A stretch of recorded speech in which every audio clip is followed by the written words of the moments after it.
নমস্কাৰ আপুনি চাই আছে খবৰ মহানগৰৰ মই জয়ন্ত মাধৱ গোস্বামী গুৱাহাটীত যুৱতী সাংবাদিকৰ ৰহস্যজনক মৃত্যুক লৈ চাঞ্চল্য অব্যাহত আছে খ্ৰীষ্টিয়ান বস্তিৰ পূৰ্বোদয় ভৱনত আজি পুৱা ৰহস্যজনক অৱস্থাত উদ্ধাৰ হয় মৃতদেহ উল্লেখযোগ্য যে 5 ডিসেম্বৰত বিবাহ আছিল যুৱতী সাংবাদিকগৰাকীৰ এটা পৰ্টেলত কৰ্মৰত আছিল যুৱতী সাংবাদিকগৰাকী নিজ কাৰ্যালয়ৰ ভিতৰতে ৰহস্যজনক অৱস্থাত উদ্ধাৰ হয় মৃতদেহ মৃত যুৱতীগৰাকীৰ ঘৰ গুৱাহাটীৰ কাহিলিপাৰাত কাৰ্যালয়তে চৰম পন্থা বাছি ললে সাংবাদিকগৰাকী চৰম পন্থা বাছি লোৱা সাংবাদিকগৰাকীৰ পিতৃৰ চাঞ্চল্যকৰ ভাষ্য কোৱাৰ্টাৰত ঠাইৰ অভাৱ সেইবাবে ভাড়া ঘৰত থাকিব বিচাৰিছিল হাতীগাঁও চাৰিআলিত ভাড়া ঘৰত আছিল সাংবাদিকগৰাকী পিছে কোনো দিন দেউতাক গৈ পোৱা নাছিল সাংবাদিকগৰাকীৰ ভাড়া ঘৰত সাংবাদিকগৰাকীৰ লগত আছিল দুজনী বান্ধৱীও কেতিয়াবা অহা যোৱা কৰে হবলগীয়া জোৱাই বিয়াৰ ক্ষেত্ৰত দৰা ঘৰৰ পৰা কোনো অসুবিধা নাছিল পিতৃৰ ঘৰৰ পৰা নাছিল কোনো অসুবিধা 5 তাৰিখে বিয়া কিন্তু পিতৃ মাতৃৰ লগত নাথাকে কন্যা নিখাটো সাংবাদিকগৰাকীৰ ফোন সুইচ অফ হৈ আছিল হবলগীয়া দৰাজনে বিচাৰি পুৱাই সাংবাদিকগৰাকীৰ পিতৃগৃহত উপস্থিত হৈছিল দৰা ঘৰৰ পৰা কোনো ডিমান্ড দিয়া নাছিল তাইক অলংকাৰ ক্ৰয়ৰ বাবে দৰা ঘৰৰ পৰা দিছিল 5 লাখ টকা 7 বছৰীয়া এটা সম্পৰ্কত আছিল সাংবাদিকগৰাকী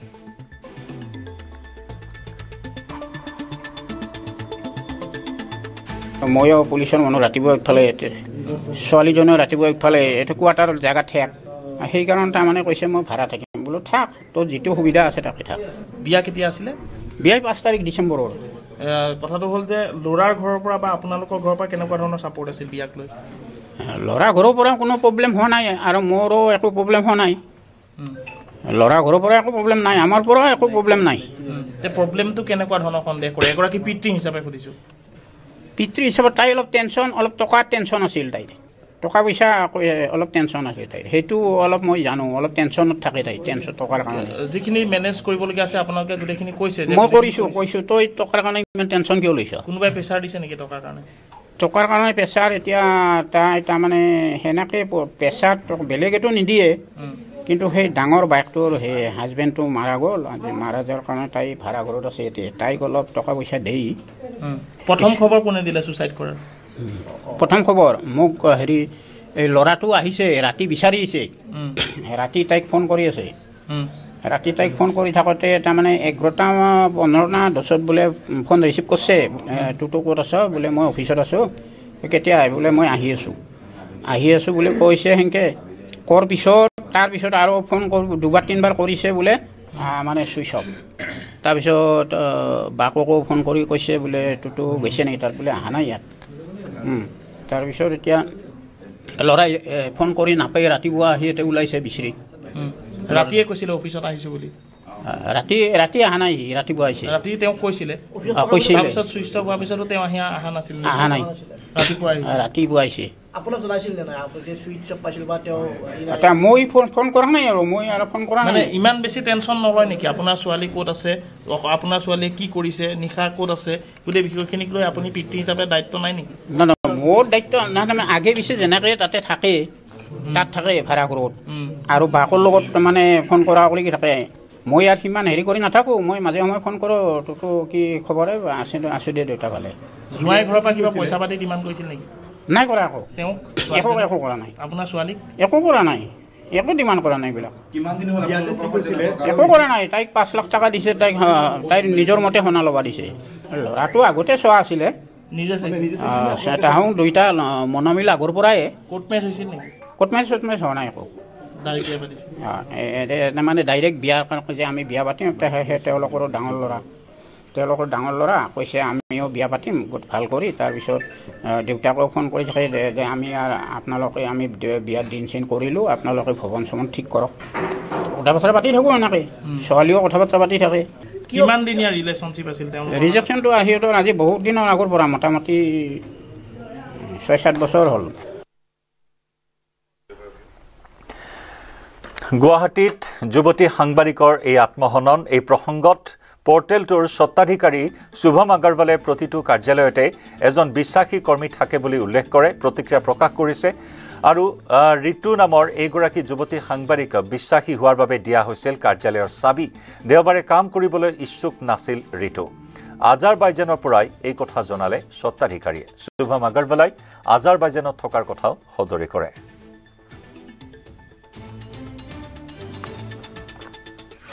টুমনি যি ঘটনা আছিল আপুনি গম পাইছে গোটেই ঘটনাটো আচলতে কেনেদৰে এই ঘটনাত কিবা সন্দেহ কৰে নেকি আপুনি প্ৰথমে সুধিছোঁ এইটো মানে ভাবিবই নোৱাৰি মানে তেনেকুৱা একো আজিলৈকে তাইৰ মানে একো কোৱাই নাই তাই আৰু সেইটোও নাই আৰু মই যিহেতু গুৱাহাটীত নাই 2-3 দিনৰ পৰা মই নাজানোৱেই তাই চলি আছে তাই অফিচতো ভালকে নিউজ পঢ়ি আছে আৰু মানে চব গৈ আছে লাইভ গৈ আছে তাই চব যি অফিচৰ ডিউটি চব কৰি আছিলে আজি ৰাতিপুৱাও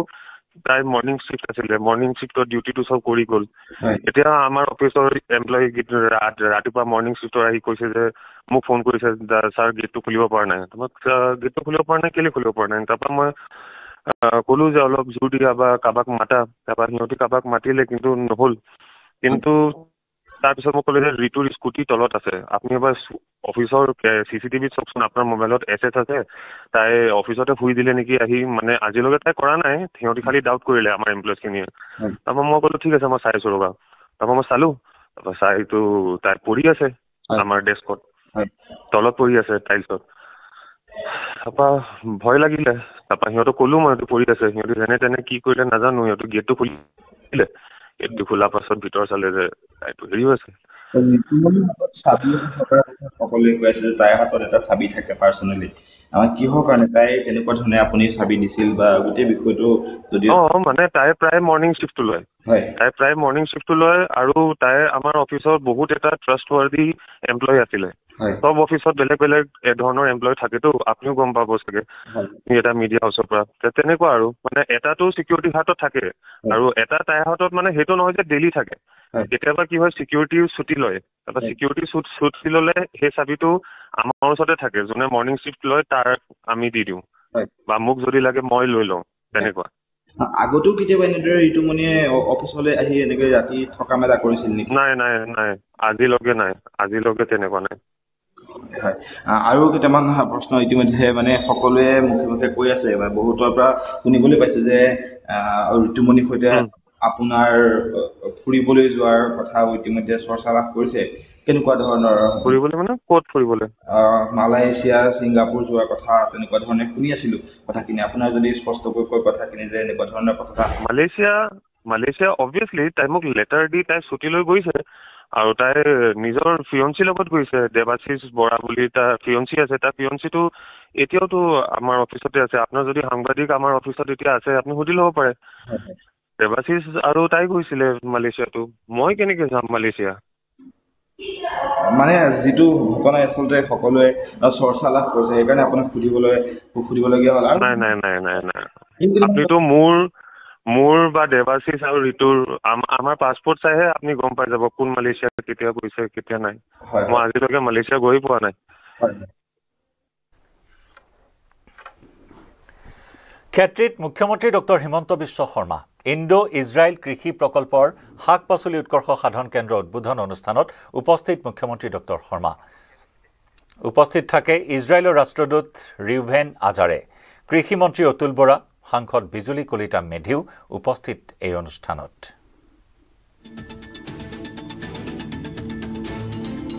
বৃন্দ আৰু অনুষ্ঠানটিৰ সৈতে জড়িত সকলোকে আমাৰ আন্তৰিক কৃতজ্ঞতা জনাইছো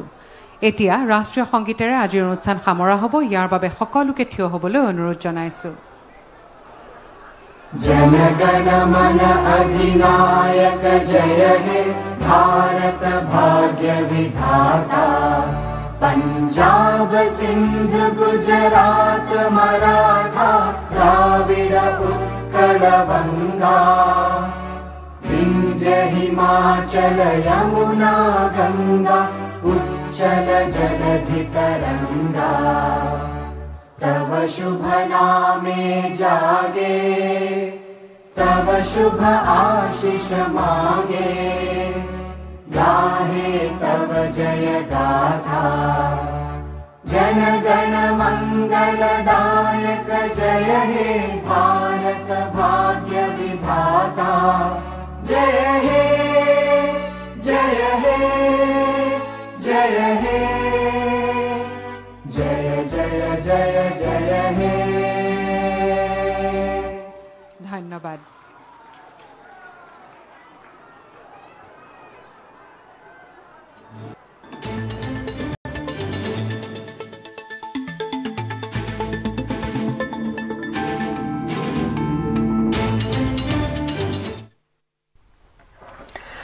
শহীদ ন্যাসত আসুৰ সংবাদমেল অসম চুক্তিৰ 6 নম্বৰ দফা সন্দৰ্ভত সংবাদমেল অসম চুক্তিৰ 6 নম্বৰ দফাক লৈ অন্তিমখন আলোচনাত বহিছিল আসু মেহতা কমিছনৰ কথাও জনাব আসু নেতৃত্বই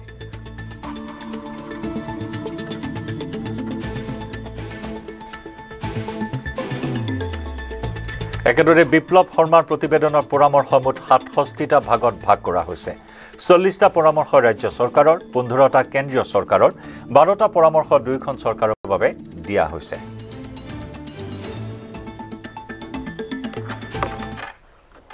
কমিটিৰ প্ৰতিবেদনৰ আধাৰত সদৌ অসম ছাত্ৰ সন্থা আৰু অসম চৰকাৰৰ মাজত আলোচনা অনুষ্ঠিত হৈছে আৰু অসম চুক্তিৰ 6 নং দফাৰ আধাৰত যি বিপ্লৱ কুমাৰ শৰ্মা সমিতি গঠন কৰি দিয়া হৈছিল সেই সমিতিয়ে প্ৰতিবেদন দাখিল কৰিলে অসমৰ ৰাজ্যিক কেবিনেটে সেই প্ৰতিবেদনৰ পৰামৰ্শসমূহ মুঠ 67টা ভাগত ভাগ কৰিছে এই 67টা পৰামৰ্শৰে ৰাজ্য চৰকাৰৰ আওতাত পৰা পৰামৰ্শ 40টা 15টা পৰামৰ্শ পুনপটীয়াকৈ কেন্দ্ৰীয় চৰকাৰৰ আওতাত পৰে আৰু 12টা পৰামৰ্শ কেন্দ্ৰীয় চৰকাৰ আৰু ৰাজ্য চৰকাৰ দুইখন চৰকাৰৰে উমৈহতীয়া আওতাত পৰে ছাত্ৰ সন্থাই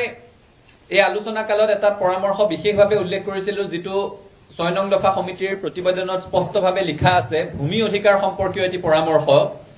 ট্ৰাইবেল বেল্ট ব্লকৰ আৰ্হিত অসমৰ ৰাজহ চক্ৰসমূহক লৈ বিশেষ ট্ৰাইবেল বেল্ট ব্লকৰ আৰ্হিত ব্লক গঠন কৰিব লাগে আৰু মাটি ক্ৰয় বিক্ৰয়ৰ অধিকাৰ যাতে কেৱল খিলঞ্জীয়া মানুহৰ হাতত থাকে সেই কথাটো সুনিশ্চিত কৰিব লাগে এই কথাটো আমাৰ দাবী আছিল তাৰ সমান্তৰালভাৱে ভূমি সম্পৰ্কীয় সকলো বিবাদ নিষ্পত্তিৰ বাবে লেণ্ড ট্ৰিবিউনেল গঠনৰ কাৰণে পৰামৰ্শ প্ৰদান কৰা হৈছিল আদালতৰ আৰ্হিত আদালতৰ মৰ্যাদাৰে হৈতে লেণ্ড ট্ৰিবিউনেল গঠনৰ পৰামৰ্শ বিপ্লৱ কুমাৰ শৰ্মা সমিতিৰ প্ৰতিবেদনত উল্লেখ আছিল ইতিমধ্যে কালি মুখ্যমন্ত্ৰীয়েও সংবাদমেল যোগে সদৰি কৰিছে কিদিনা আলোচনা কালত আমাকো অৱগত কৰিছে যে লেণ্ড ট্ৰিবিউনেল গঠনৰ কাৰণে প্ৰয়োজনীয় বিধি প্ৰস্তুত কৰিবলৈ তেওঁলোকে ইতিমধ্যে খচৰা প্ৰস্তুত কৰিছে আৰু বিধানসভাৰ অধিৱেশনত আইন আকাৰে তাক ৰূপায়ণ কৰিব আৰু ভূমি সম্পৰ্কীয় বিবাদ নিষ্পত্তিৰ বাবে অসমত জিলা পৰ্যায়ত লেণ্ড ট্ৰিবিউনেল গঠন কৰা হ'ব চৰকাৰী কাৰ্যালয়ত অসমীয়া ভাষাৰ ব্যৱহাৰৰ কথা আছিল এতিয়াও চৰকাৰী কাৰ্যালয়ত বহু নথিপত্ৰ অসমীয়াত উপলব্ধ নহয় ৰাজ্য চৰকাৰৰ সকলো চাকৰিত অসমীয়া ভাষাৰ প্ৰশ্নকাকত ৰখাৰ পৰামৰ্শ কেন্দ্ৰীয় চৰকাৰৰ চাকৰিত অসমীয়া ভাষাক অগ্ৰাধিকাৰ বিষয় হিচাপে ধৰাৰ পৰামৰ্শ ৰাজ্য চৰকাৰৰ সকলো নিযুক্তি প্ৰক্ৰিয়াত অসমীয়া প্ৰশ্নকাকত বাধ্যতামূলক কৰাৰো পৰামৰ্শ মুখ্যমন্ত্ৰীগৰাকীয়ে ঘোষণা কৰিছিল যে বহাগ বিহুৰ দিনটোৰ পৰাই সমগ্ৰ অসমত অসমীয়া ভাষাত নিৰ্দেশনা প্ৰকাশ পাব কিন্তু কথাটো কাৰ্যক্ষেত্ৰত সেই ধৰণেৰে হৈ নুঠিলে আৰু সেই কথাটোত কালি ছাত্ৰ সন্থাই আমি আপত্তি দৰ্শাইছো পৰহি আলোচনাত আমি আপত্তি দৰ্শাইছো কৈছো যে অসমীয়াত অধিসূচনাসমূহ বিধেয়কসমূহ অসমীয়াত নিৰ্দেশনাসমূহ প্ৰকাশ পাব লাগিব আৰু আমি উদাহৰণ সৈতে দাঙি ধৰিছো শেহতীয়াকৈ ডিপাৰ্টমেণ্ট অফ পাৰ্চনেলৰ যিমানবোৰ ট্ৰেন্সফাৰ বা পোষ্টিঙৰ যিবোৰ অধিসূচনা ওলাইছে কোনোখনেই অসমীয়াত ওলোৱা নাই চৰকাৰে নতুন পেঞ্চন স্কিম আনিছে তাৰ অধিসূচনাও তেওঁলোকে ইংৰাজীতে জাৰি কৰিছে আজি চতুৰ্থ বৰ্গৰ সকলো কৰ্মচাৰীয়ে ইংৰাজী বুজি পাবনে নাপায় বা আমাৰ সহা গাঁৱলীয়া মানুহ এগৰাকীয়ে মাটিৰ বেচা কিনা কৰিবলৈ গ'লে অসমীয়াত দলিলখন উপলব্ধ নহয় আৰু অসমীয়াত উপলব্ধ কৰাৰ কথাটো কোৱা হৈছে যাতে সহজ হয় বোধগম্য হয় এতিয়া অসমীয়া দলিলৰ যিটো এটা প্ৰতিলিপি পোৱা যায় সেইটোত অসমীয়াটো এনেকুৱাকৈ লিখা আছে যে সাধাৰণ মানুহে বুজি পোৱাটো খুব অসুবিধা গতিকে এই কথাসমূহ আমি বিস্তৃতভাৱে চৰকাৰক অৱগত কৰিছো আৰু এই সন্দৰ্ভত মুখ্যমন্ত্ৰীয়ে মুখ্য সচিবক শীঘ্ৰে বলবৎ কৰিবৰ কাৰণে নিৰ্দেশনা জাৰি কৰিছে ভাচিনী শীৰ্ষক এপটোৰ জৰিয়তে প্ৰতিখন অধিসূচনা প্ৰতিখন নিৰ্দেশাৱলী যাতে অসমীয়াত অনুবাদ হয় সেই সন্দৰ্ভত ব্যৱস্থা গ্ৰহণৰ কাৰণে মুখ্য সচিবক মুখ্যমন্ত্ৰীয়ে নিৰ্দেশ দিছে সেইটো হ'ল যে শিলচৰ বিশ্ববিদ্যালয় অসম ইফালে শিলচৰৰ অসম বিশ্ববিদ্যালয়ত সাহিত্য ৰথীৰ আসন প্ৰতিষ্ঠাৰ পৰামৰ্শ আসৰ একেদৰে তেজপুৰ বিশ্ববিদ্যালয়তো পদ্মনাথ গোহাঁই বৰুৱাৰ আসন প্ৰতিষ্ঠাৰ পৰামৰ্শ দুইখন বিশ্ববিদ্যালয়ত অসমীয়া বিভাগ খোলাৰ বাবেও পৰামৰ্শ সেইটো হ'ল যে শিলচৰ বিশ্ববিদ্যালয় অসম বিশ্ববিদ্যালয় শিলচৰ চৌহদৰ সাহিত্য ৰথী লক্ষীনাথ বেজবৰুৱা আসন আৰু তেজপুৰ বিশ্ববিদ্যালয় তেজপুৰ চৌহদৰ সাহিত্য কাণ্ডাৰী পদ্মনাথ গোহাঁই বৰুৱা আসন এই বিষয়টো আগবাঢ়িছে এই বিষয়টোতো বিশ্ববিদ্যালয়ে একমত প্ৰকাশ কৰিছে আৰু কেন্দ্ৰীয় চৰকাৰৰ অনুমোদনৰ কাৰণে ৰৈ থকা হৈছে নতুন শিক্ষাবৰ্ষৰ পৰা অসম বুৰঞ্জী অসম ভূগোল অন্তৰ্ভুক্ত হ'ব পাঠ্যক্ৰমত অসমীয়া মানুহৰ ইতিহাস সম্পৰ্কীয় গ্ৰন্থ প্ৰণয়নৰ বাবে পৰামৰ্শ দিয়া হৈছে। অসম প্ৰকাশন পৰিষদে ইতিমধ্যে এই কাম আৰম্ভ কৰিছে। অসম বুৰঞ্জী অষ্টম শ্ৰেণীলৈকে সমগ্ৰ অসমতে বাধ্যতামূলক কৰিবৰ কাৰণে সিদ্ধান্ত গ্ৰহণ কৰা হৈছিল। এতিয়া আমি আলোচনা কালত অসম বুৰঞ্জীৰ লগতে অসমৰ ভূগোল বিষয়টো সুকীয়াকৈ সন্নিবিষ্ট কৰিব লাগে বুলি দাবী উত্থাপন কৰিছো, যিটোত চৰকাৰে সন্মতি প্ৰকাশ কৰিছে। আৰু 2026 চনৰ 1 এপ্ৰিলৰ পৰা যি নতুন শিক্ষাবৰ্ষ আৰম্ভ হ'ব, তাত ছাত্ৰ ছাত্ৰীসকলে অসম বুৰঞ্জী আৰু অসম ভূগোল সুকীয়াকৈ অধ্যয়ন কৰাৰ সুবিধা পাব। এটা বিষয় হিচাপে অষ্টম শ্ৰেণীলৈকে এইটো পঢ়াটো বাধ্যতামূলক হ'ব। অসমীয়া মানুহৰ ইতিহাস শীৰ্ষক এখন গ্ৰন্থ সম্পাদনাৰ কাৰণে প্ৰকাশৰ কাৰণে বিপ্লৱ কুমাৰ শৰ্মা সমিতিয়ে পৰামৰ্শ আগবঢ়াইছিল। অসমৰ সকলো জাতি জনগোষ্ঠীৰ ইতিহাস সামৰি অসমৰ জাতি গঠন প্ৰক্ৰিয়াটোক সামৰি অসমীয়া মানুহৰ ইতিহাস প্ৰণয়নৰ কাৰণে পৰামৰ্শ আগবঢ়োৱা হৈছিল। চৰকাৰে আমাক অৱগত কৰিছে যে অসম প্ৰকাশন পৰিষদে ইতিমধ্যে এই কাম আৰম্ভ কৰিছে আৰু প্ৰথম খচৰা প্ৰায় শেষ পৰ্যায়ত উপনীত হৈছে। খচৰা সম্পূৰ্ণ হোৱাৰ পাছত সদৌ অসম ছাত্ৰ সন্থাৰ সৈতেও এই সম্পৰ্কে আলোচনা কৰা হ'ব।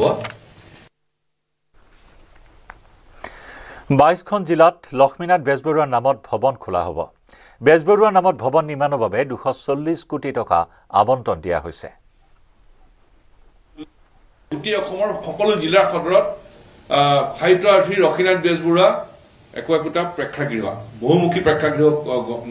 স্থাপন কৰিব লাগে। বাজেটত উল্লেখ কৰা হ'ল প্ৰথম 12টা, তাৰপিছত ক্ৰমে পৰ্যায়ক্ৰমে গোটেই অসমত হ'ব। সাহিত্যাৰ্থী লক্ষ্মীনাথ বেজবৰুৱাৰ প্ৰেক্ষাগৃহ হ'ব, বহুমুখী প্ৰেক্ষাগৃহ হ'ব। আকৌ তাৰ লগে লগে জনজাতি আৰু জনগোষ্ঠীয় কলা সংস্কৃতি সংৰক্ষণ আৰু সুৰক্ষাৰ কাৰণেও প্ৰেক্ষাগৃহ লাগে। আৰু সেই সম্পৰ্কত ইতিমধ্যে 77টা ইতিমধ্যে সিদ্ধান্ত গ্ৰহণ কৰা হৈছে। সেই সম্পৰ্কত তেওঁলোকে কাম আৰম্ভ কৰিব। বাজেটত ইতিমধ্যে এই বিষয়ে ইতিমধ্যে সিদ্ধান্ত গ্ৰহণ কৰা হৈছে। এটা চেণ্ট্ৰেল লাইব্ৰেৰী মানে আমি বিচাৰিছো অতি আধুনিক বহুভাষিক কেন্দ্ৰীয় পুথিভঁৰাল, সব জাতি জনগোষ্ঠীৰ ভাষা সংস্কৃতি বিকাশৰ কথা আৰু প্ৰসাৰৰ কথা, সংৰক্ষণৰ কথা, গৱেষণাৰ কথা, সেইটো ইতিমধ্যে স্থাপন কৰিবলৈ সিদ্ধান্ত হৈছে। আৰু গুৱাহাটী চেণ্ট্ৰেল লাইব্ৰেৰীৰ উপৰিও এইটো বেলেগ হ'ব। ইতিমধ্যে তাত ডিপিআৰ হৈ আছে, মাটিও চিলেকশ্যন প্ৰক্ৰিয়া আৰম্ভ হৈছে। সেইটোৰ জৰিয়তে আমাৰ অসমীয়া ভাষাৰ উপৰিও সকলো জাতি জনজাতি জনগোষ্ঠীৰ আমাৰ ভাষাৰ সংস্কৃতি বিকাশৰ কাম আৰম্ভ হ'ব। আজান পীৰৰ দ্বাৰা ৰচিত জিকিৰ আৰু জাৰিসমূহ সংৰক্ষণৰ সিদ্ধান্ত হৈছে। এই সম্পৰ্কত এইবিলাকক দায়িত্ব দিয়া হৈছে, এইবিলাকে সেই প্ৰক্ৰিয়াটো আৰম্ভ কৰিছে। আলফা স্বাধীনত যোগদান কৰিবলৈ যোৱা 3 যুৱকক আটক ভাৰতীয় সেনাৰ। অৰুণাচল প্ৰদেশৰ খাৰচাঙৰ পৰা আটক কৰে যুৱক 3জনক। যুৱককেইজনৰ ঘৰ কাকপথাৰৰ মাইথং গাঁৱত। ধৃত যুৱককেইজন নবোত্তম বাউলাৰী, জয়ন্ত কোঁৱৰ আৰু মনজিৎ নেওগ। বেংগালুৰুত কৰ্মৰত আছিল যুৱক 3জন। বিগত 5 দিনে আলফা স্বাধীনত যোগদান কৰিবলৈ অৰুণাচল প্ৰদেশৰ খাৰচাঙত বাহৰ পাতি আছিল যুৱক 3জন।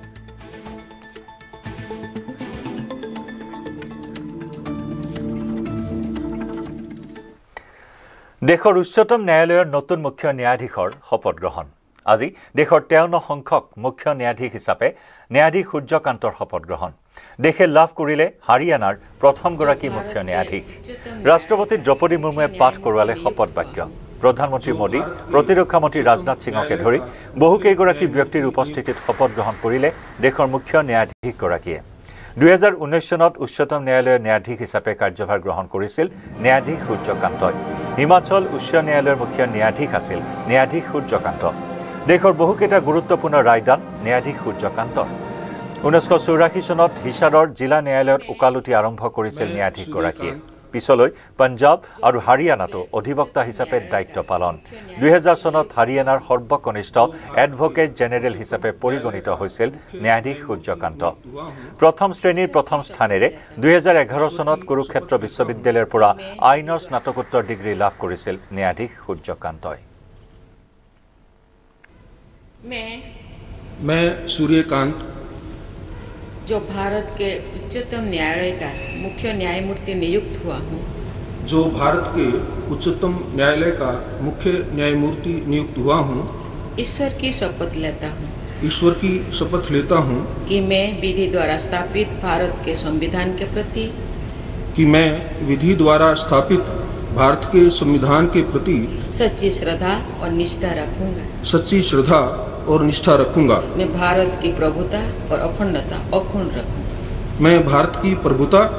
और अखंडता अक्षुण्ण रखूंगा। तथा मैं सम्यक प्रकार से और श्रद्धापूर्वक तथा अपनी पूरी योग्यता ज्ञान और विवेक से मैं सम्यक प्रकार से और श्रद्धापूर्वक तथा अपनी पूरी योग्यता ज्ञान और विवेक से अपने पद के कर्तव्यों का भय या पक्षपात अनुराग या द्वेष के बिना पालन करूंगा। भय या पक्षपात अनुराग या द्वेष के बिना पालन करूंगा। तथा मैं संविधान और विधियों की मर्यादा बनाए रखूंगा। तथा मैं संविधान और विधियों की मर्यादा बनाए रखूंगा।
ছত্তীশগড়ৰ পুৰা বাংলাত ৰাজপথত মৃতদেহ লৈ প্ৰতিবাদ ৰংবং পথাৰত বনৰীয়া হাতীৰ আক্ৰমণত মৃত্যু লোকজনৰ ধাননি পথাৰত হাতীৰ পৰা ৰক্ষা কৰিবলৈ গৈ মৃত্যু হয় লোকজনৰ বন্যহস্তীৰ গছকত মৃত্যু ঘটে গোপাল ভূমিজ নামৰ লোকজনৰ গোলাঘাট জিলা বন বিভাগ আৰু প্ৰশাসনৰ বিৰুদ্ধে ক্ষোভ হাতী মানুহৰ সংঘাত ৰোধৰ বাবে ব্যৱস্থা নোলোৱাৰ অভিযোগ আচ্ছা খুমটাই শাখা আৰু স্থানীয় ৰাজ্যৰ মৃতদেহ লৈ এই প্ৰতিবাদী কাৰ্যসূচী তাৎক্ষণিকভাৱে বিভাগৰ লগত অলপ আলোচনা কৰি নিৰাপত্তা আপোনালোকে ব্যৱস্থা কৰিব লাগে আমাৰো আৰু কি হ'ব বাবা মাৰিলে 4:30টাত মাৰিছে বোলে মই তো দেখোন বাজাৰলৈকে আহিছিলোঁ 5:30টাত ঘৰলৈ পাইছিলোঁ ঘৰ যোৱাৰ পিছতে বাবা মাৰিলে তো ল'ৰাটো বুলি ক'লে তেতিয়া মই গ'লোঁ আৰু বাগান গাড়ী লৈ পেলাই আহিছিলোঁ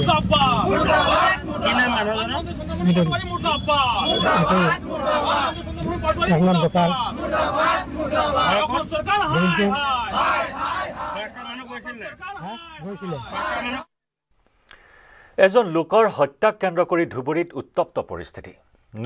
নুনিয়াপট্টিত পথ অৱৰোধ মৃতকৰ পৰিয়াল স্থানীয় ৰাইজৰ আৰক্ষীয়ে হত্যাকাৰীৰ বিৰুদ্ধে ব্যৱস্থা নোলোৱাৰ অভিযোগ 4 নৱেম্বৰত এডল লোকে ঘৰৰ পৰা আনি আক্ৰমণ কৰিছিল লোকজনক চিকিৎসাধীন অৱস্থাত 15 নৱেম্বৰত সন্তোষ চৌধুৰীৰ মৃত্যু হয় স্থানীয় প্ৰদীপ গোৱালা কালু গোৱালা চন্দন গোৱালা সাগৰ Mahato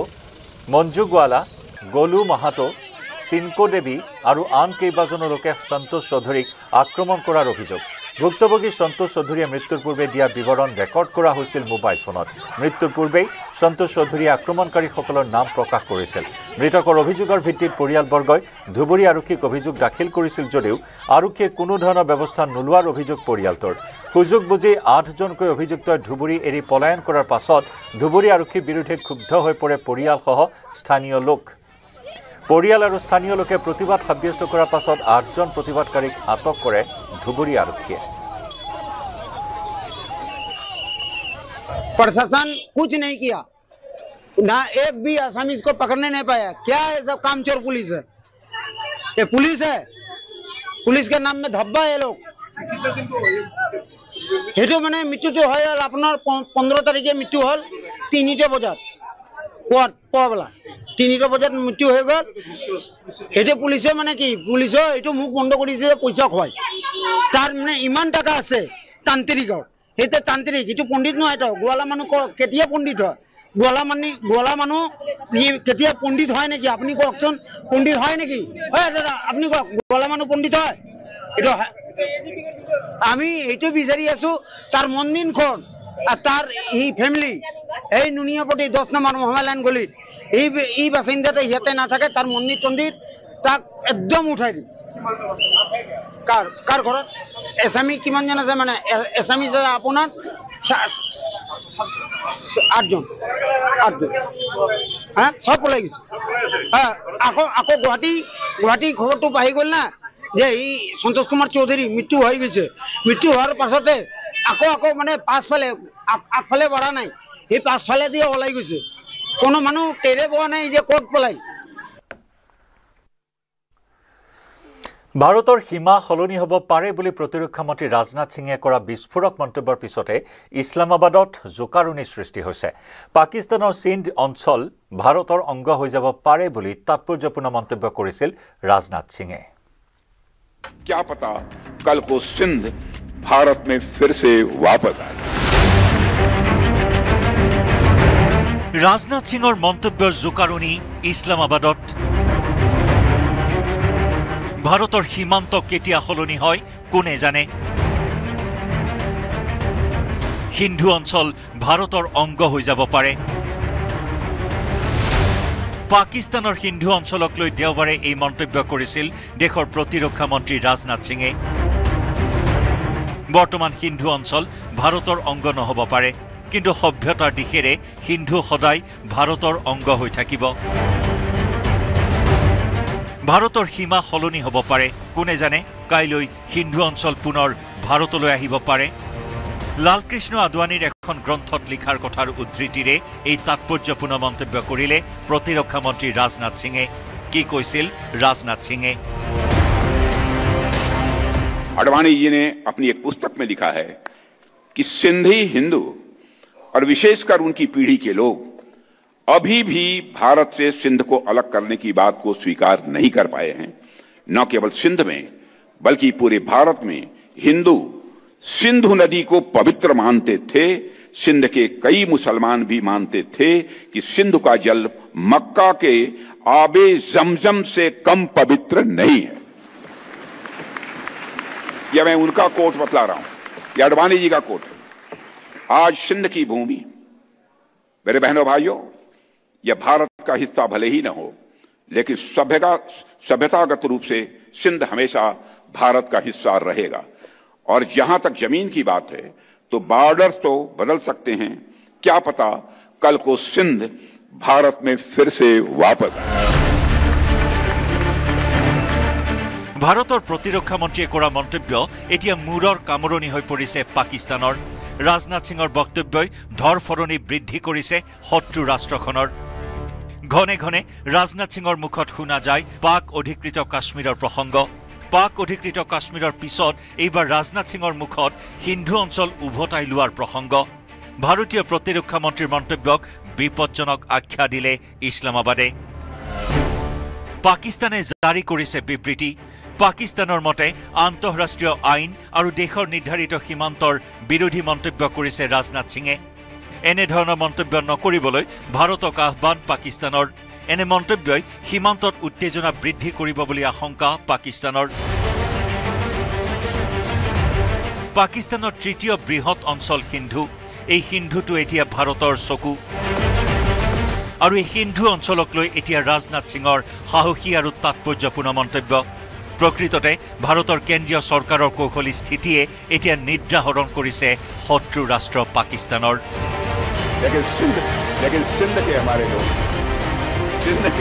news desk report news 18 Assam north east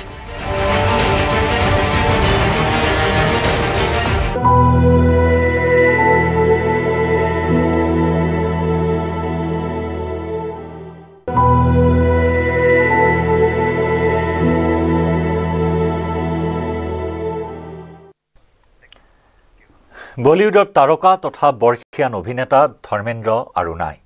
দীৰ্ঘদিন ধৰি অসুস্থ হৈ আছিল বলিউডৰ অন্যতম জনপ্ৰিয় অভিনেতাগৰাকী 1935 চনৰ 8 ডিচেম্বৰত জন্ম হৈছিল ধৰ্মেন্দ্ৰ দেউলৰ মুম্বাইৰ ভিলে পাৰ্লেট আজি শেষকৃত্য সম্পন্ন কৰা হয় বৰ্ষীয়ান অভিনেতাগৰাকীৰ জ্যেষ্ঠ পুত্ৰ সানি দেউলে মুখাগ্নি কৰে ধৰ্মেন্দ্ৰৰ 1960 চনত আত্মপ্ৰকাশ কৰিছিল বলিউড জগতত দীৰ্ঘদিন ধৰি মুম্বাইৰ ব্ৰিজ কেণ্ডি হাস্পতালত চিকিৎসাধীন হৈ আছিল তেওঁ স্বাস্থ্যৰ অৱস্থা কিছু সুস্থিৰ হোৱাত বাসগৃহলৈ উভতি আহিছিল অহা 8 ডিচেম্বৰত 90 বছৰত ভৰি দিলে হয় ধৰ্মেন্দ্ৰই কিন্তু তাৰ পূৰ্বে নিয়তিৰ হাতত হাৰ মানিলে বলিউডৰ বহু জনপ্ৰিয় ছবিৰ প্ৰখ্যাত অভিনেতাগৰাকীয়ে শেহতীয়াকৈ মুক্তি লাভ কৰিবলগীয়া 21 নামৰ এখন নতুন সিনেমাতো তেওঁ অভিনয় কৰিছে এজন বীৰ যোদ্ধাৰ কাহিনীৰে নিৰ্মাণ কৰা এই আত্মজীৱনীমূলক ছবিখনত অভিনয় কৰিছিল ধৰ্মেন্দ্ৰই তেওঁৰ সৈতে অভিনয় কৰিছে অমিতাভ বচ্চন আগস্তা নন্দা আদি অভিনেতাই বলিউডৰ সুপাৰষ্টাৰ ধৰ্মেন্দ্ৰৰ মৃত্যুত শোকাহত দেশবাসী 1935 চনৰ 8 ডিচেম্বৰত পঞ্জাবত জন্মগ্ৰহণ কৰিছিল বলিউডৰ হি মেন হিচাপে খ্যাত আছিল ধৰ্মেন্দ্ৰ 300ৰো অধিক ছবিত অভিনয় কৰিছিল 1960 চনত ছবি জগতত আত্মপ্ৰকাশ কৰিছিল 2012 চনত তেওঁৰ দেশৰ সৰ্বোচ্চ অসামৰিক সন্মান পদ্মভূষণ লাভ কৰিছিল দেশৰ নিম্ন সদনলৈও নিৰ্বাচিত হৈছিল প্ৰবীণ অভিনেতাগৰাকী 2004 পৰা 2009 চনলৈ বিজেপিৰ সাংসদ আছিল ধৰ্মেন্দ্ৰ দুগৰাকী পত্নী 6টা সন্তানসহ বহু আত্মীয়ক এৰি থৈ যায় অভিনেতাগৰাকীয়ে প্ৰথমখন ছবি দিল ভি তেৰা হাম ভি তেৰে শোলেত বীৰু খ্যাত ধৰ্মেন্দ্ৰৰ মৃত্যুত সমগ্ৰ বলিউড জগতত শোকৰ ছাঁ 1935 চনৰ 8 ডিচেম্বৰত জন্ম হৈছিল 300তকৈ অধিক চলচ্চিত্ৰত অভিনয় কৰি তেওঁ এটাৰ পিছত আনটো অভিলেখ ৰচনা কৰিছিল বলিউডত প্ৰথম ছবি ইতিমধ্যে আমি উল্লেখ কৰিছো দিল ভি তেৰা হাম ভি তেৰে 1975 চনত শোলেত কৰিছিল দুৰ্দান্ত অভিনয় তাৰ পিছতেই বলিউডৰ বীৰু ৰূপে খ্যাত হৈছিল বিখ্যাত হৈছিল এইগৰাকী জনপ্ৰিয় অভিনেতা ড্ৰিম গাৰ্ল ধৰমবীৰ ফুল और पत्थर कटी पतंग छुपके छुपके मेरा गांव मेरा देश दोस्त यादों की बारात हुकूमत तहलका एलान ए जंग हाथियार प्रतिज्ञा अनुपमा नया जमाना এখনৰ পিছত আনখন সুপাৰ ডুপাৰ হিট ছবিত অভিনয় কৰিছিল এইগৰাকী সুদৰ্শন অভিনেতাই বহু জনপ্ৰিয় ছবিৰে দৰ্শকক মুগ্ধ কৰিছিল তেওঁ 1997 চনত পাইছিল ফিল্মফেয়াৰ জীৱনজোৰা সাধনা বঁটা শেষকৃত্যত উপস্থিত থাকে বলিউডৰ তাৰকা মহাতাৰকাসকল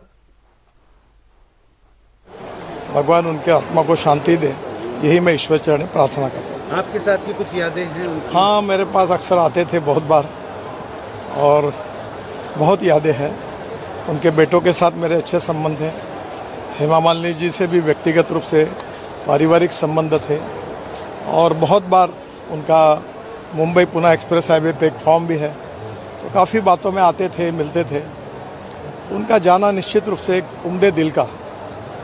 और सबको मदद करने वाला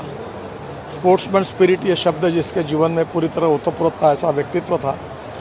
और उनके जाने से हमने बहुत एक अच्छे इंसान को गंवाया আজিও পলাতক জাগিৰোডৰ কিশোৰীক ধৰ্ষণৰ অপচেষ্টা কৰা বিশেষ সম্প্ৰদায়ৰ যুৱক এতিয়াও সংকটজনক অৱস্থাত চিকিৎসালয়ত চিকিৎসাধীন 11 বছৰীয়া কিশোৰীগৰাকী জাগিৰোড আৰক্ষীয়ে নিজাববীয়াকৈ ৰুজু কৰিছে গোচৰ 282/2005 নম্বৰত গোচৰৰ ভিত্তিত আৰক্ষীয়ে আৰম্ভ কৰিছে অভিযান কিন্তু এতিয়ালৈ আৰক্ষীয়ে কৰায়ত্ব কৰিবলৈ সক্ষম হোৱা নাই লম্পট যুৱকক দোষীক শীঘ্ৰেই কৰায়ত্ব কৰি দৃষ্টান্তমূলক শাস্তি প্ৰদানৰ বাবে সোমবাৰে বিশ্ব হিন্দু পৰিষদ জাগিৰোড প্ৰখণ্ড সমিতিয়ে জাগিৰোড থানাত দাখিল কৰে এজাহাৰ উল্লেখযোগ্য যে মাতৃৰ মানসিক অসুস্থতাৰ সুযোগ লৈ নিখাৰ ভাগত এজন বিশেষ সম্প্ৰদায়ৰ যুৱকে ফুসুলাই ঝাৰগাঁৱলৈ ফুৰাবলৈ বুলি লৈ গৈছিল কিশোৰীগৰাকী কিন্তু ঝাৰগাঁৱৰ পৰিৱৰ্তে ডুঙাবুৰীৰ এক নিৰ্জন স্থানলৈ লৈ গৈ প্ৰায় 11 বছৰীয়া কিশোৰীগৰাকীৰ সৈতে সৎ চৰিতাৰ্থ পূৰণ কৰাৰ চেষ্টা চলাইছিল যুৱকজনে কিশোৰীগৰাকীয়ে মান্তি নোহোৱাত উপৰ্যুপৰি আঘাত কৰিছিল লম্পটটোৱে তেতিয়া নিজৰ প্ৰাণ বচাবলৈ চলন্ত গাড়ীৰ পৰা জপিয়াই দিছিল কিশোৰীগৰাকী ওৰেটো নিশা পথাৰত পৰি থকাৰ পিছত পুৱা পথাৰত ধান কাটিবলৈ যোৱা মহিলাই প্ৰত্যক্ষ কৰে ৰক্তাক্ত আৰু মুৰমুৰখু অৱস্থাত পৰি থকা কিশোৰীগৰাকীক পৰৱৰ্তী সময়ত গাঁও প্ৰধান আৰু জাগিৰোড আৰক্ষী উপস্থিত হৈ কিশোৰীগৰাকীক উদ্ধাৰ কৰি চিকিৎসাৰ ব্যৱস্থা কৰে দুৰ্বৃত্তই আমাৰ জাগিৰোডৰে বিভিন্ন ঠাইত ঘূৰি ফুৰা ছোৱালীজনী কোনো নাই মাতৃ আছে মাতৃজনী তেওঁৰ মানসিক ৰোগী কোনোবা উঠাই নি তেওঁক ডুঙাবুৰী পথাৰত দৰ্শন কৰি হত্যা কৰাৰ চেষ্টা কৰে এই ছোৱালীজনীক আমি জানিব পাৰিছোঁ যে বিশেষ সম্প্ৰদায়ৰ মানুহে ইয়াত জড়িত হৈ আছে তেওঁ অলপ জানেও অলপ সুস্থ হ'লে নিশ্চয় এইটো গম পাম সেইকাৰণে আমি আজি এই দোষীক যাতে সম্পূৰ্ণ এটা তদন্ত কৰি শাস্তি দিব পাৰে তাৰ কাৰণে আমি বিশ্ব হিন্দু পৰিষদৰ পৰা আজি আহি জাগীৰোড থানাত এখন এজাহাৰ দিছোঁ যাতে উপযুক্ত আমি শাস্তি বিচাৰিছোঁ ৰঙিয়াৰ চেপ্তিত মহিলা উদ্যমিতা আঁচনিৰ চেক বিতৰণ মুখ্যমন্ত্ৰী হিমন্ত বিশ্ব শৰ্মাৰ সভাত ৩২,৫৪৮ গৰাকী মহিলাক চেক বিতৰণ কৰে মুখ্যমন্ত্ৰীয়ে ইয়াৰ লগতে ৰঙিয়া লোক নিৰ্মাণ বিভাগৰ নৱনিৰ্মিত কাৰ্যালয় আৰু অতিথিশালা মুকলি কৰে মুখ্যমন্ত্ৰী ডক্টৰ শৰ্মাই লগতে সৌন্দৰ্য বৰ্ধনৰ বাবে ৰঙিয়াত নতুনকৈ নিৰ্মাণ কৰা ক্লক টাৱাৰো মুকলি কৰে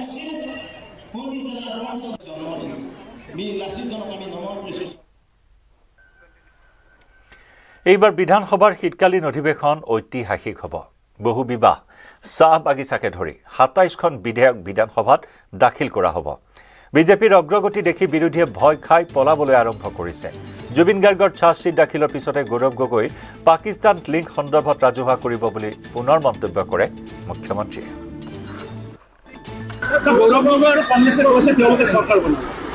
বনাব পাৰে পাকিস্তানত আগতে জুবিন গাৰ্গৰ চাৰ্জশ্বিটখন হৈ লওক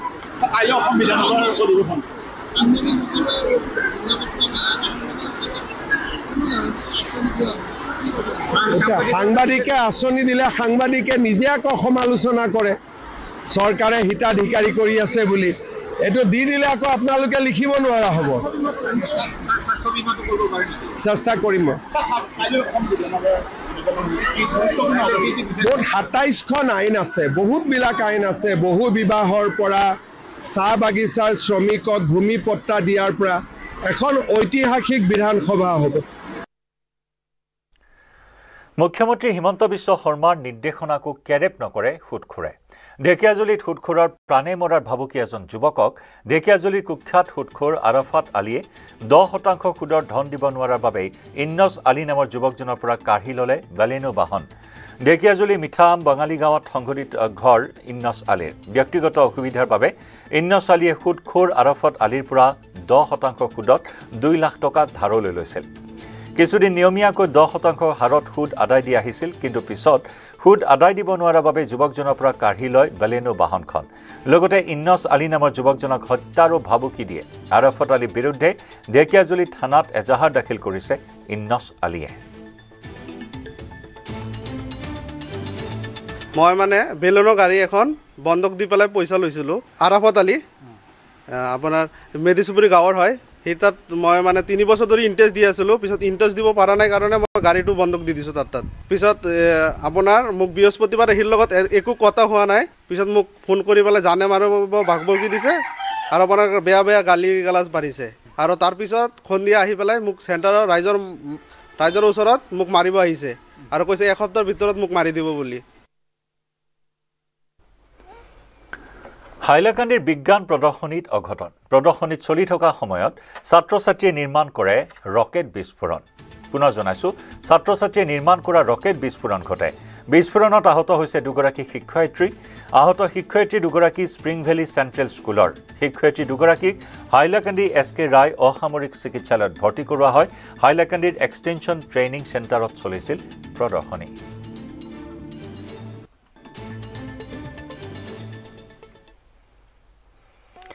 কাজিৰঙা ৰাষ্ট্ৰীয় উদ্যানৰ কহৰা বনাঞ্চলত পুৱাৰ ভাগতে পৰ্যটকৰ সন্মুখত সোণালী বাঘৰ সফৰ কহৰা বনাঞ্চলৰ কাঠপৰাৰ ঘাঁহনিৰ মাজত এয়া সোণালী বাঘৰ সফৰ দেখি আপ্লুত হৈ পৰিল দেশী বিদেশী পৰ্যটকৰ কেমেৰাত আবদ্ধ হ'ল এই ৰোমাঞ্চকৰ দৃশ্য ৰাষ্ট্ৰীয় উদ্যানখনৰ এক অন্যতম আকৰ্ষণ সোণালী বাঘ বিগত বৰ্ষতো বহু পৰ্যটকে এই সোণালী বাঘ দেখাৰ সৌভাগ্য লাভ কৰিছিল আৰু আজি পুৱাৰ ভাগত দেশী বিদেশী পৰ্যটকৰ চকুৰ সন্মুখত এই ৰোমাঞ্চকৰ দৃশ্য সোণালী বাঘৰ এয়া সফৰ উল্লেখযোগ্য যে শেহতীয়াকৈ কাজিৰঙা ৰাষ্ট্ৰীয় উদ্যানৰ কহৰা বনাঞ্চলত সঘনাই পৰ্যটকৰ সন্মুখত ধৰা দিছে সোণালী বাঘে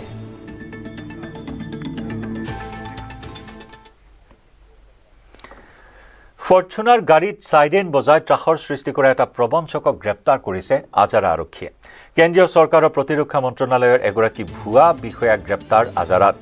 নিজকে DRDOৰ কাৰ্যনিৰ্বাহক সদস্য বুলি পৰিচয় দিয়া প্ৰবঞ্চক দীপজ্যোতি দাসক গ্ৰেপ্তাৰ কৰিবলৈ সক্ষম হয় আৰক্ষী পিস্তল লৈ মুকলিভাৱে ঘূৰি ফুৰা দীপজ্যোতি দাসৰ ঘৰ পলাকবাৰীৰ খৰাপাৰা গাঁৱত দীৰ্ঘদিন ধৰি VIP অঞ্চলত ভাড়াঘৰত থাকি নিজকে DRDOৰ বিষয়া বুলি ভয় ভাবুকি দি আহিছিল ফৰ্চুনাৰ বাহনত প্ৰবঞ্চকটোৱে ৰঙা ফলক আৰু সাইৰেন লগাই ঘূৰি ফুৰিছিল নিশা বৰ্জাৰ বিমানবন্দৰৰ VIP চকত সাইৰেন বজাই টহল দি থকা অৱস্থাত আৰক্ষীয়ে গ্ৰেপ্তাৰ কৰে প্ৰবঞ্চকটোক আৰক্ষী অহাৰ উমান পাই পলায়নৰ চেষ্টা কৰিছিল যদিও ধৰিবলৈ সক্ষম হয় আজাৰা আৰক্ষীয়ে DRDOৰ বিষয়া বুলি পৰিচয় দি সন্ত্ৰাস চলাই আহিছিল বহুদিনৰ পৰা পূৰ্বে বিজয়নগৰ আৰক্ষী চকীৰ সেই সময়ৰ আৰক্ষী বিষয়া মহেন্দ্ৰ মোহন বাৰুৱতীয়ে পলাকবাৰী থানাত দিয়া এটা গোচৰৰ ভিত্তিত ৰঙা ঘৰৰ আলহীও হৈছিল দীপজ্যোতি দুষ্ট চক্ৰৰ সৈতে মিলি অসাধু কাৰ্যকলাপত লিপ্ত হৈ আহিছিল প্ৰবঞ্চক দীপজ্যোতি দাস ওৰে নিশা দীপজ্যোতি দাসক লগত লৈ আজাৰা আৰক্ষীয়ে পিষ্টলটো আৰু কলা সাম্ৰাজ্যৰ সৈতে জড়িত সতীৰ্থৰ সন্ধানত বিভিন্ন স্থানত অভিযান চলায় আজাৰা আৰক্ষীয়ে প্ৰবঞ্চকটোৰ বিৰুদ্ধে অধিক অনুসন্ধান অব্যাহত ৰাখিছে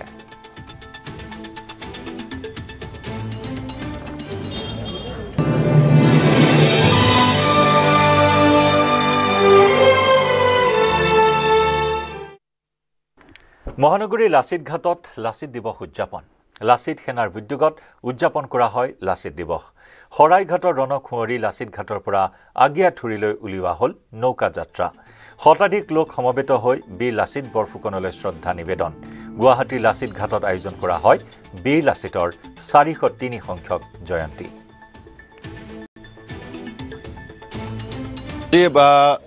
জাতীয় শৌৰ্যবীৰ্যৰ প্ৰতীক লাচিত বৰফুকনৰ 403 সংখ্যক জন্মজয়ন্তী আৰু তাৰ উপলক্ষে দেখিবলৈ পোৱা গৈছে ৰাজ্যৰ বিভিন্ন প্ৰান্তত জাতীয় বীৰজনৰ জন্মজয়ন্তী উদযাপন কৰিছে সকলোৱে পালন কৰিছে আৰু ব্যতিক্ৰম নহয় লাচিত ঘাট আৰু যি স্থানত আচলতে শৰাইঘাটৰ ৰণ হৈছিল সেই স্থানতো আজি জাতীয় শৌৰ্যবীৰ্যৰ প্ৰতীকজনক স্মৰণ কৰা হৈছে তেখেতৰ যি বীৰগাথা পুনৰবাৰ সোঁৱৰণ কৰা আজিৰ দিনটোত দেখিবলৈ পোৱা গৈছে আৰু লাচিত সেনা অসমৰ দ্বাৰা যি আচলতে কাৰ্যসূচী ৰূপায়ণ কৰা হৈছিল কাৰ্যসূচীৰ দ্বাৰা আজিৰ দিনটোত এনেধৰণে তেওঁলোকে নৌকা যাত্ৰা কৰিব কেইটামান মুহূৰ্তৰ পাছতে আৰু ইতিমধ্যে তেওঁলোকৰ বহুকেইটা কাৰ্যসূচী সমাপন হৈছে তাৰ ভিতৰত যদি কোৱা হয় তেন্তে পতাকা উত্তোলনকে ধৰি যি মৈদাম তৰ্পণ কাৰ্যসূচী যিহেতু টাই আহোম সম্প্ৰদায়সকলৰ বিশেষ আচলতে অনুষ্ঠান বা বিশেষ কাৰ্যসূচী থাকে যে মৈদাম তৰ্পণ আৰু মৈদাম তৰ্পণ কাৰ্যসূচী ইতিমধ্যে সম্পন্ন হৈছে আৰু জাতীয় বীৰজনক আচলতে তেওঁলোকে আজিৰ দিনটোত পুনৰবাৰ সোঁৱৰণ কৰা দেখিবলৈ পোৱা গৈছে আমি অসমৰ লাচিত সেনা অসমৰ আচলতে লোকসকল আছে তেওঁলোকৰ সৈতে কথা পাতিবলৈ যত্ন কৰিম কিন্তু তাৰ পূৰ্বে আমি অকণমান তেওঁলোকৰ সৈতে কথা পাতিবলৈ যত্ন কৰিম আৰু এনেধৰণে আমি দেখুৱাইছো যে তেওঁলোকে কেইটামান মুহূৰ্তৰ পাছতে আচলতে এনেধৰণে তেওঁলোকে যাত্ৰা কৰিব আৰু যেনেধৰণে আচলতে লাচিত বৰফুকনে যি ৰণ কৰিছিল বা শৰাইঘাটত যি ৰণ হৈছিল সেই ৰণৰ আজিৰ দিনটোত পুনৰ এবাৰ আচলতে আভাস এটা দিবলৈ চেষ্টা কৰা হৈছে তাৰ পূৰ্বে আমি সংগঠনৰ নেতৃত্বৰ সৈতে কথা পতাৰ পূৰ্বে আমি টাই ভাষাত অকণমান যদি কিবা এটা শুনো আজিৰ দিনটোত জাতীয় বীৰজনক স্মৰণ কৰি আজি লাচিত বৰফুকন পে অংলে লাচিত বৰফুকন পে অংলে লাচিত বৰফুকন পে অংলে নেতৃত্ব আছে নেতৃত্বৰ সৈতে আমি কথা পাতিবলৈ যত্ন কৰিম কিছু যদি আগুৱাই যাওঁ তেন্তে আমি তেওঁলোকৰ সৈতে কথা পাতিবলৈ যত্ন কৰিম আপোনাৰ ওচৰলৈ আহিছো আজিৰ দিনটোত জাতীয় বীৰজনক আপোনালোকে স্মৰণ কৰিছে সোঁৱৰণ কৰিছে গতিকে কেনেধৰণে সোঁৱৰণ কৰিছে আৰু আজিৰ দিনটোত বীৰ লাচিতক সোঁৱৰি আপুনি কি ক'ব খুজিব প্ৰথম কথা হ'ল কি লাচিত বৰফুকনক ভৱিষ্যত প্ৰজন্মই জানিব লাগিব সেইকাৰণে আমি অনুষ্ঠান কৰিলে নহ'ব মই এইটোৱে ক'ব বিচাৰিছোঁ যে লাচিত বৰফুকনৰ যিটো আজি জন্মজয়ন্তী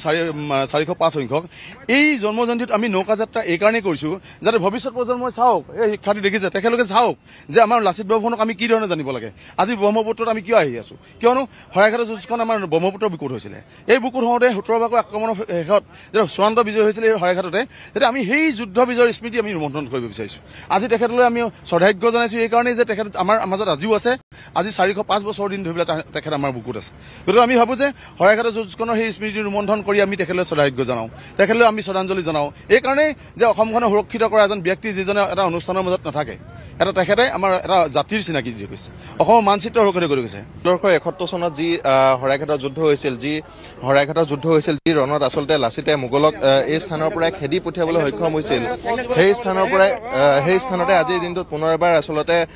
জাতীয় বীৰজনক মহাবীৰ লাচিত বৰফুকনক পুনৰ এবাৰ সোঁৱৰিবলৈ তেওঁলোকে এনেধৰণে এটা প্ৰচেষ্টা হাতত লৈছে আৰু আমি দেখিবলৈ পাইছিলোঁ যে প্ৰত্যেকটো বছৰতে তেওঁলোকে আচলতে এনেধৰণে জাতীয় বীৰজনক আচলতে স্মৰণ কৰে জাতীয় বীৰজনক পুনৰ এবাৰ সোঁৱৰে আৰু আজিৰ দিনটোত আমি দেখিবলৈ পোৱা গৈছোঁ ব্যতিক্ৰম নহয় বিগত বৰ্ষসমূহৰ দৰে এই বৰ্ষতো তেওঁলোকে এনেধৰণেই সোঁৱৰিছে আজি অসম আৰু অসমীয়াৰ শৌৰ্যবীৰ্যৰ প্ৰতীক বীৰ লাচিত বৰফুকনৰ 403 সংখ্যক জয়ন্তী। আজিৰ এই ঐতিহাসিক দিনটোতে আউনীআটী সত্ৰলৈ আহে বহু ব্যক্তি, য'ত আজিও সংৰক্ষিত হৈ আছে লাচিত বৰফুকনে ব্যৱহাৰ কৰা হেংদাংখন। 1653 চনত আহোম স্বৰ্গদেৱ জয়ধ্বজ সিংহই প্ৰতিষ্ঠা কৰিছিল আউনীআটী সত্ৰ। তেতিয়াই সত্ৰখনলৈ ৰজাই মাটি বাৰী সা সম্পত্তি আগবঢ়াইছিল। সেই পৰম্পৰা অনুসৰি সত্ৰখনলৈ পাছৰ স্বৰ্গদেউ বা ৰজাসকলেও বিভিন্ন ধৰণৰ সা সম্পত্তি প্ৰদান কৰি আহিছে। স্বৰ্গদেউ ৰুদ্ৰসিংহই সত্ৰখনক অসমীয়া জাতিৰ শৌৰ্যবীৰ্যৰ প্ৰতীক এখন হেংদাং প্ৰদান কৰিছিল, যিখন হেংদাং ব্যৱহাৰ কৰিছিল অসমীয়াৰ গৌৰৱ তথা মহান যোদ্ধা বীৰ লাচিত বৰফুকনে। উল্লেখযোগ্য যে মোগল সেনাৰ বিৰুদ্ধে 1671 চনৰ মাৰ্চ মাহত ঐতিহাসিক শৰাইঘাটৰ ৰণত লাচিত বৰফুকনে ব্যৱহাৰ কৰিছিল এই হেংদাংখন, যিখন হেংদাঙে প্ৰমাণ কৰে ৰামসিংহৰ নেতৃত্বত অহা মোগল সেনাক পৰাভূত কৰা লাচিতৰ দেশপ্ৰেম, সাহস, নেতৃত্ব। মাজুলীৰ আউনীআটী সত্ৰৰ যাদুঘৰত আজিও সংৰক্ষিত হৈ আছে আহোম সেনাপতি লাচিত বৰফুকনৰ সেই বিশেষ হেংদাংখন। 6 ফুট উচ্চতাৰ এখন বিশাল হেংদাং, যিয়ে সজীৱ কৰি তোলে শৰাইঘাটৰ ৰণৰ সেই সোণালী ইতিহাস। আজি লাচিত দিৱস আৰু লাচিত দিৱসৰ দিনা আমি পুৱাই উপস্থিত হৈছোঁ এই ঐতিহ্যমণ্ডিত আউনীআটী সত্ৰত, যি আউনীআটী সত্ৰৰ সংগ্ৰহালয়ত লাচিত বৰফুকনে মোগলৰ বিৰুদ্ধে যুদ্ধত ব্যৱহাৰ কৰা হেংদাং সংগ্ৰহালয়ত সংগৃহীত আছে। মই দেখুৱাইছোঁ এই যি হেংদাং ইয়াত সংগৃহীত আছে, তাত লিখা আছে আহোম সেনাপতি লাচিত বৰফুকনৰ দ্বাৰা ব্যৱহৃত।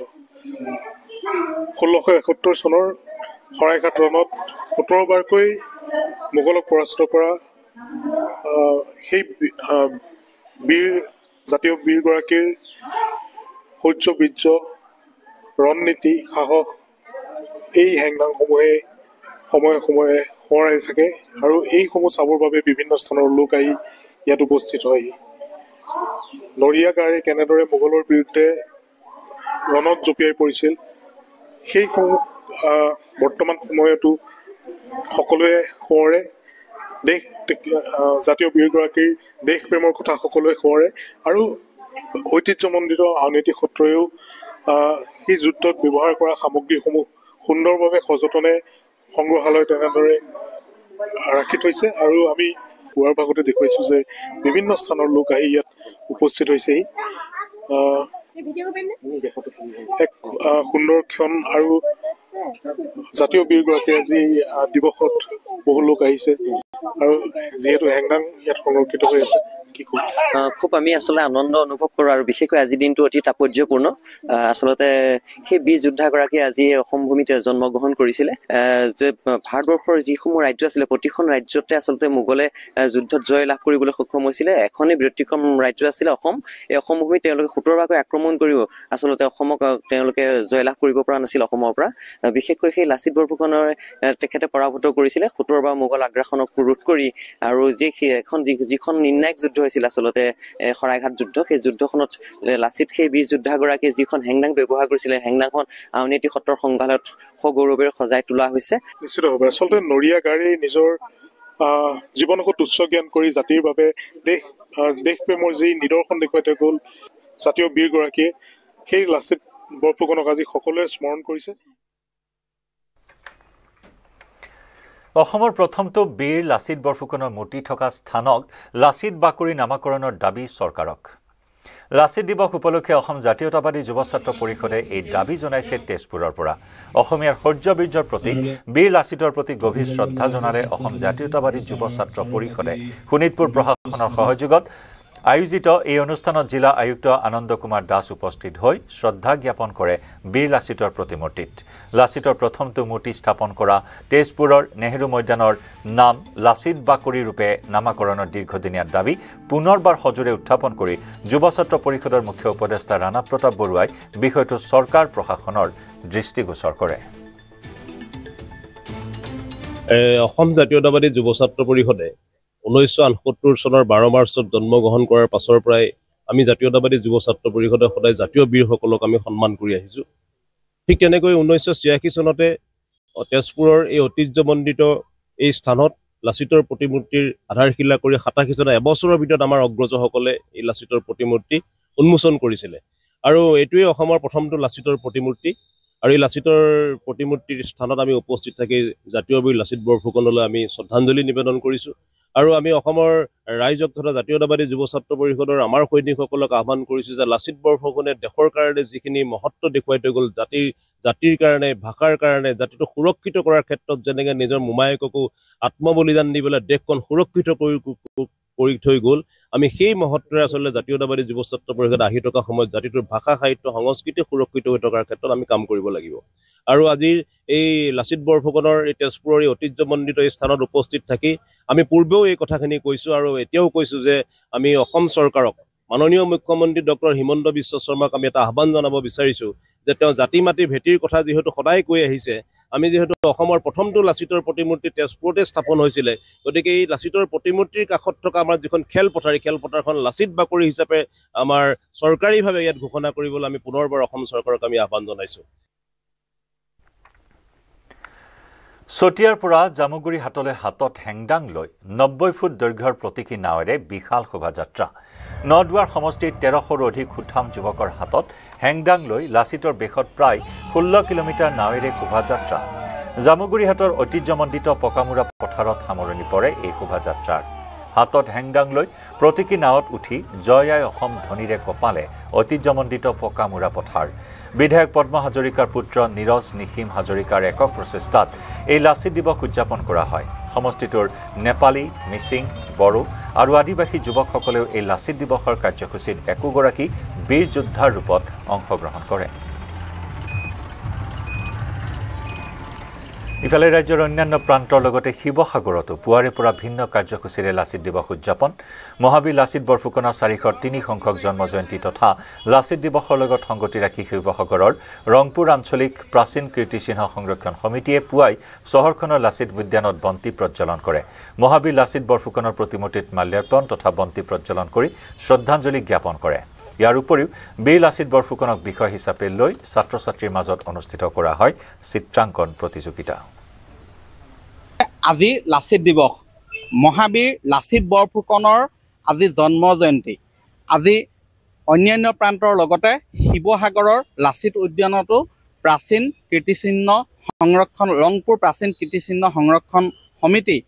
আজি 403 সংখ্যক লাচিত দিৱস ইয়াত উদযাপন কৰিছে। মই দেখুৱাইছোঁ এয়া শিৱসাগৰৰ ৰংপুৰ প্ৰাচীন কীৰ্তিচিহ্ন সংৰক্ষণ সমিতিৰ উদ্যোগত এই লাচিত উদ্যানত ইয়াত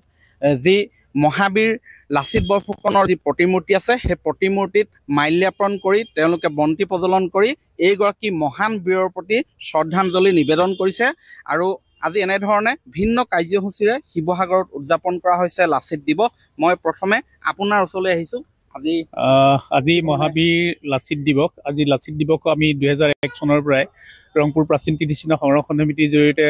আমি পালন কৰি অহা হৈছে। আজিও এই 24 নৱেম্বৰত আমি তেখেতৰ দিৱসটি পালন কৰিবলৈ লৈছোঁ। আমাৰ প্ৰথমতে চিত্ৰাংকন প্ৰতিযোগিতা ইতিমধ্যে আৰম্ভ হৈ গৈছে। তাৰপিছতে আমাৰ কবিতা আবৃত্তি হ'ব। কবিতা আবৃত্তি হোৱাৰ পিছতে আমাৰ 12 বজাত আমাৰ মুকলি সভা হ'ব। মুকলি সভালৈ বিশিষ্ট ব্যক্তি আমি 2জন বুৰঞ্জীবিদক আমি নিমন্ত্ৰণ কৰিছোঁ। তেখেতে ইতিমধ্যে আহি পাবহি। তাৰ আমাৰ ৰাজহুৱা সভা হ'ব। আৰু এটা কথা হ'ল কি, এটা জাতিয়ে এজন মানুহক, এজন বীৰক কেনেকৈ শ্ৰদ্ধা জনাব লাগে এই কথাখিনিকে আমি আচলতে সৰুগত কৰি যিজন লাচিতে আমাক সাহস দিয়ে, যিজন লাচিতে আমাক প্ৰেৰণা দিয়ে, যিজন লাচিতে আমাক জাতিটো আগবাঢ়ি যাবলৈ মানে অনুপ্ৰেৰণা যোগায়, সেই লাচিতক আমি আচলতে সোঁৱৰণ কৰি আজি মহাবীৰ লাচিতক আমি শ্ৰদ্ধা জ্ঞাপন কৰিছোঁ। আৰু সকলোকে আমি এই অনুষ্ঠানত উপস্থিতি কামনা কৰিছোঁ। লগতে লাচিতৰ আদৰ্শ আমি সৰুগত কৰি আমি আগবাঢ়ি যাব লাগিব, তেতিয়াহে আমাৰ জাতিটো ৰক্ষা হ'ব, নহ'লে কিন্তু জাতিটো ৰক্ষা নহ'ব। সেইকাৰণে বীৰজনক স্মৰণ কৰাটো এটা জীয়া জাতিৰ লক্ষণ। আৰু এই বীৰজনক স্মৰণ কৰাৰ লগতে তেখেতৰ বীৰত্ব, তেখেতৰ স্বদেশ প্ৰেম, তেখেতৰ বীৰত্ব, তেখেতৰ সাহসিকতা, যুদ্ধ কৌশল, এই সকলোবিলাক যাতে নতুন প্ৰজন্মৰ যাতে আগুৱাই লৈ যাব পাৰি, তাৰ কাৰণে এই অনুষ্ঠানবিলাক আয়োজন কৰা হয়। নতুন প্ৰজন্মক সেই বাটেৰে বাট বুলিবলৈ, সেই পথে উদ্বুদ্ধ হ'বৰ কাৰণে আমি চেষ্টা অব্যাহত ৰাখি বিগত 1 চনৰ পৰা এই অনুষ্ঠানটো আয়োজন কৰি আহিছোঁ। আৰু আজিও সেই ধৰণে কাৰ্যসূচী বিভিন্ন গ্ৰহণ কৰা হৈছে। আমাৰ কাষত জ্যেষ্ঠ সাংবাদিক ভৈৰৱকুণ্ডা আছে। আজিৰ দিনটোত কি হ'ব, এটা পবিত্ৰ দিন? আজি এই দিনটোত মহাবীৰগৰাকীলৈ শ্ৰদ্ধা জ্ঞাপন কৰিছোঁ, কিন্তু সমান্তৰালকৈ কিছুমান অনুভৱ আছে যে লাচিত বৰফুকন আৰু আতন বুঢ়াগোহাঁইৰ বিচক্ষণ নেতৃত্বৰ ফলত যি 1671 শৰাইঘাটৰ যুদ্ধ হৈছিল, এই শৰাইঘাটৰ যুদ্ধত অসমীয়াই অস্তিত্বৰ ৰক্ষাৰ সংগ্ৰামখনত জয়ী হৈছিলে। কিন্তু সামগ্ৰিকভাৱে যদি যুদ্ধৰ বিশেষজ্ঞসকলৰ আমি মত চাওঁ, তেতিয়াহ'লে দেখিম যে শৰাইঘাটৰ যুদ্ধ কেৱল মাত্ৰ এখন যুদ্ধ নাছিল, ই এক টোটেল ৱাৰ আছিলে। ইয়াৰ সৈতে খবৰ মহানগৰৰ পৰা বিদায় লৈছোঁ। নমস্কাৰ। এইটো মাইথান